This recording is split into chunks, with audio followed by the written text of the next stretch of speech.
আসসালামু আলাইকুম এভরিওয়ান। ঈদের সময় আমি একটা চাউমিন রান্না করেছিলাম। আমাদের বাসায় মেহমান ছিলেন চাইনিজ একজন, যিনি সম্পর্কে হন আমার কাকি। উনি আসার পরে আমি এই চাউমিনটা রান্না করেছিলাম। উনি এই চাউমিনটা খেয়ে এত খুশি হয়েছিলেন এবং বলেছিলেন মনে হচ্ছে আমি চায়নায় বসে এই চাউমিনটা খাচ্ছি, এত মজাদার হয়েছে। চলুন তাহলে আপনাদের সাথে শেয়ার করি কিভাবে আমি এটা বানিয়েছি। প্রথমে আমি চুলায় 1.5 লিটারের মতো পানি দিয়ে একটা পাতিল বসিয়ে দিয়েছি। চাউমিন রান্না করার জন্য আজকে আমি মিস্টার নুডলসের যে স্প্যাগেটি প্যাকেটটা আছে সেটা ইউজ করব। এটা কিন্তু কম দামের মধ্যে ভীষণই ভালো। এখন আমি স্প্যাগেটিগুলোকে দিয়ে লবণ এবং তেল দিয়ে দিলাম। এটা কিন্তু বেশিক্ষণ সিদ্ধ করতে হয় না, 5 মিনিট সিদ্ধ করলে হয়ে যাবে। আমার স্প্যাগেটিটা হয়ে গেছে, আমি উঠিয়ে নিচ্ছি। অন্য যে বিদেশি ব্র্যান্ডগুলো আছে এগুলোর মধ্যে কিন্তু স্প্যাগেটি আরও একটু বেশি সিদ্ধ করতে হয়। চাউমিনটা রান্না করার জন্য সবজি হিসাবে আমি ইউজ করব সবুজ ক্যাপসিকাম, হলুদ ক্যাপসিকাম এবং রেড ক্যাপসিকাম এবং গাজরটাকে আমি সবগুলো সবজিকে কিভাবে কেটেছি আপনারা স্ক্রিনে দেখতেই পাচ্ছেন।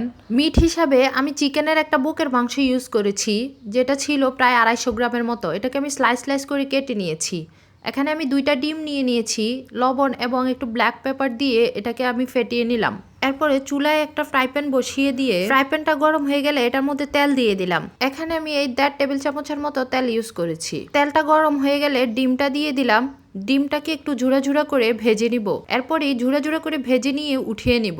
ডিমটাকে ঝুড়া করে উঠিয়ে নিব ঠিকই, কিন্তু এখনই নুডলসে ইউজ করব না, আমরা এটা পরবর্তীতে নুডলসে ইউজ করব। এরপর পরিমাণ মতো তেল দিয়ে দিলাম। তেলটা গরম হয়ে আসলে চিকেনটাকে অ্যাড করে দিব। এই পর্যায়ে চিকেনটাকে একটু ভালো করে নেড়ে নিব যাতে করে চিকেনের গায়ের কালারটা চেঞ্জ হয়ে আসে। এখন আমি অ্যাড করে দিচ্ছি 1/2 চা চামচ রসুন বাটা এবং 1/2 চা চামচ আদা বাটা। 1/2 চা চামচের পরিমাণ লবণ দিয়ে দিচ্ছি। এরপরে অ্যাড করে দিব 1/2 চা চামচের উপরে একটু মরিচের গুঁড়া। ঝালটা আপনারা আপনাদের পছন্দ অনুযায়ী অ্যাড করবেন। এরপরে 1/2 চা চামচের উপরে ধনিয়ার গুঁড়া অ্যাড করে দিলাম। এখন এই সবগুলোকে একটু নেড়ে চেড়ে নিব। চিকেনটার সাথে একটু ভালোভাবে মিশিয়ে নিয়ে দিয়ে দিলাম 1 টেবিল চামচ পরিমাণ সয়া সস, 1 টেবিল চামচ পরিমাণ টমেটো সস। সয়া সস এবং টমেটো সসটাকেও একটু ভালোভাবে চিকেনটার সাথে মিশিয়ে নিব। এ পর্যায়ে দিয়ে দিলাম 1 চা চামচ পরিমাণের ব্ল্যাক পেপার। এরপরে অ্যাড করে দিলাম গাজরটা যেহেতু একটু সিদ্ধ নিবে সেজন্য এটাকে একটু তাড়াতাড়ি অ্যাড করে দিলাম। এরপরে গাজরটাকে একটু নেড়ে চেড়ে নিয়ে সবগুলা ক্যাপসিকাম অ্যাড করে দিলাম। এরপরে সাথে আমি 1/2 কাপের উপরে পেঁয়াজও অ্যাড করে দিলাম। এখন এই সবগুলাকে একটু ভালোভাবে নেড়ে চেড়ে মিশিয়ে নিব। অবশ্য আমি 2 মিনিটের মতো এগুলাকে একটু ভালো করে সিদ্ধ করে নিব। ক্যাপসিকাম তো খুব বেশি করে সিদ্ধ করতে হয় না।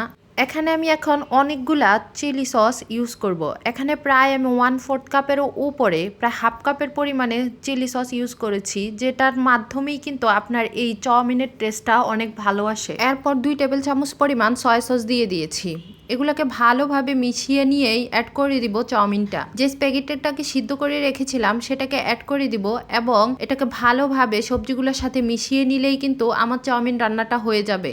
এ পর্যায়ে কিছু কাঁচামরিচও ফালি করে অ্যাড করে দিয়েছি, যেটার মাধ্যমে ভালো একটা গ্রান আসবে এবং খেতেও কিন্তু অনেক মজাদার হয়। আমার রান্নাটা কমপ্লিট হয়ে গিয়েছে, এখন সার্ভ করে নিব। দেখুন আমি কিন্তু ডিমগুলোকে ইউজ করিনি। যদি ভিতরে ডিমগুলোকে ইউজ করি তাহলে অনেক সময় কেমন যেন চাউমিনের টেস্টটা একটু ডিফারেন্ট আসে। ডিমগুলোকে আমি উপরে দিয়ে সার্ভ করেছি এবং এভাবে রান্না করলেই কিন্তু খেতেও একটু ভিন্ন টেস্ট আসে। ভিডিওটি ভালো লাগলে লাইক, কমেন্ট অ্যান্ড শেয়ার করতে ভুলবেন না। আজ এই পর্যন্তই। আল্লাহ হাফেজ।